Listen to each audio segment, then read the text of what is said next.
Lou, did you have some fun in the TV station last night? Yeah, it was really interesting introducing the weatherman and the whole team here. We've got 12 great drivers here, and this is something. It's something we'll never see in an ordinary lifetime unless you join the Navy, and that's not me. What did you think of the nighttime flight operations? That was really interesting. I wish I had a movie camera for that one. Hope we get copies of all this, because the afterburners, when they'd either when they'd hit the rope or not hit the rope, the afterburners were something. And how'd you sleep last night on your berthing quarters? Yeah, the pillow was about as hard as the floor I'm standing on. The bed was just a little harder. So yeah, it was interesting. But the seas are getting bigger now. It's getting a little more fun. The ship is rocking. We just miss Paul Gentilozzi though. Do you have a better appreciation for the boys in the Navy now? Yeah, it's a tough job. Do you have better appreciation for the boys and the girls in the Navy now? Yeah, this is a tough job. I don't envy them. They have a really tough job. It's hard work. They're out to sea for quite a while, and they do tremendous job doing what they have to do to keep this ship going. It's amazing. Did you get a mint on your pillow last night?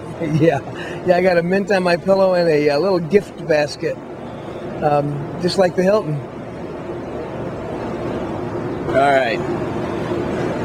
Chris, you've been aboard almost a day now. You see any comparisons between race car driving, what you've seen here?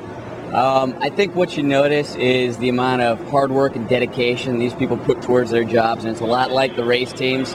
When we go out to the track, our crews work as long as it needs to be, as long as it takes to get the job done. And same with these people. This boat runs 24 hours a day, 7 days a week, and I don't think you realize how much these people work and how dedicated they are to their jobs, and it's all for us.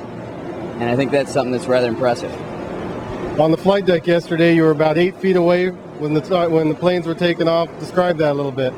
It's just an awesome feeling of power.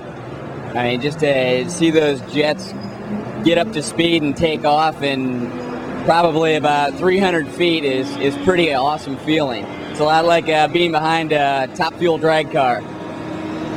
And how were your quarters last night? Did you sleep all right? God, I don't know, but anybody sleeps on this thing. All right.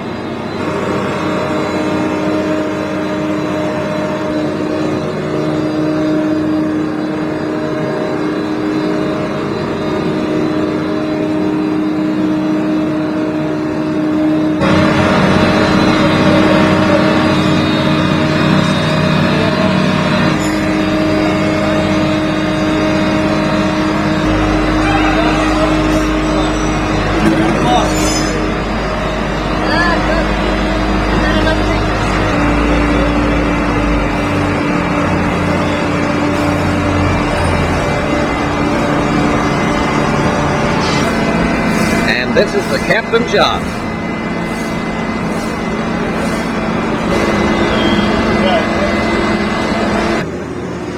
Randy, tell us a little about how what you've seen here compares with life in Trans Am and crew time. Well, I'll tell you, being asked to come aboard this ship's been a great honor, and to watch these guys in action out here at sea really gives you an appreciation of the teamwork that's involved. I mean, we think we have great teamwork with our crews on the Trans Am teams, but when you are able to orchestrate 5,000 guys on a single ship, and men and women both, it's pretty impressive. They're constantly in motion, constantly working, and it's an awesome sight. What was it like to be right next to the planes as they were taking off from the deck? That was incredible. I think that's just a dream come true. The feeling of power that these planes have and the excitement to watch these people go through their jobs as a daily routine, and for all of us Trans Am drivers to be sitting there wide-eyed while these planes are just thundering off and the exhaust is roaring against the plates behind you. It's just been incredible. Talk about getting here and NTB, National Tire and Battery, a serious sponsor, getting you to the Roosevelt.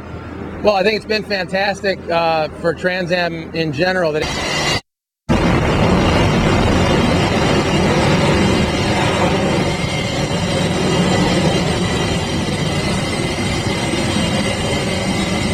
Cut 5-5, little left wing down because he was making lineup memorabilia. You came aboard on Cut 5-5, little left wing down because he was making lineup correction. I remember that when you landed. Yeah, we were. He said everybody leaned to the right.